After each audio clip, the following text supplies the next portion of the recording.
Do you ever feel lonely when you travel solo? Nope. Next question.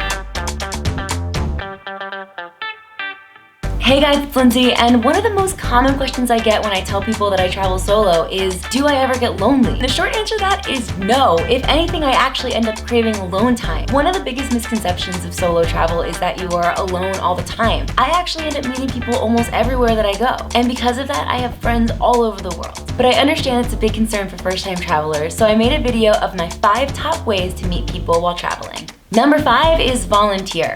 Volunteering is a great way to meet other like-minded travelers, especially if you're in kind of far-flung destinations that are off the beaten path. Now, this is actually the most complicated one. I hesitate to recommend volunteerism because as travel has gotten more popular, volunteerism has gotten more popular, and anything that gets popular, there's money involved. And because of that, some companies have gotten involved that are more in the business of making money. They want to show you a good time so you can take a photo and make yourself feel good about helping the community, as opposed to actually being super involved with those communities and trying to actually help what they need. This subject can't be covered in a 3-minute video, but if you're gonna volunteer abroad, please do research to make sure you're actually helping a cause and not just helping some company profit. Number 4 is take a tour, and the more obscure, the better. You can totally take a normal walking tour around wherever you go, but because that appeals to such a mainstream audience, you're gonna get people from all walks of life, as opposed to if you take one that is super weird and specific to things that you like, you're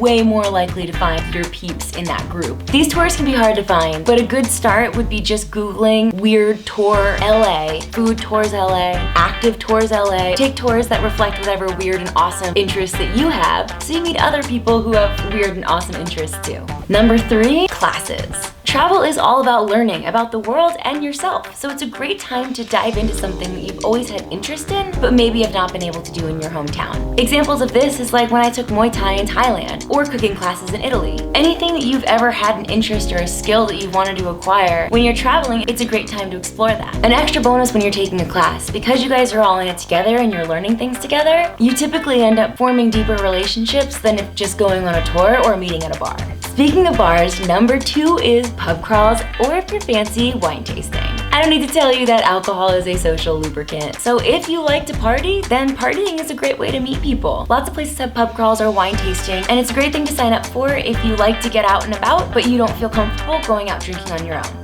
Number 1 is staying in a hostel. The common room of a hostel is probably one of the most social places in the entire world. Everybody in hostels are obviously travelers like yourself, and a lot of them are solo travelers. If the dorms are not your thing, you can book a private room and still get the whole social experience that comes with staying in a hostel. Lots of time hostels will organize activities like walks or group dinners, and everyone comes together to talk about where they've been, what they've been doing, and where they're off to next. So that's it. Those are my 5 top ways to meet people while traveling, and if you're feeling insecure about talking to people when you're abroad, just remember that everybody who's traveling on their own is in the same boat as you. None of us know a soul in the country that we're in, and most people are actually pretty cool. Thanks so much for watching, and see you next week.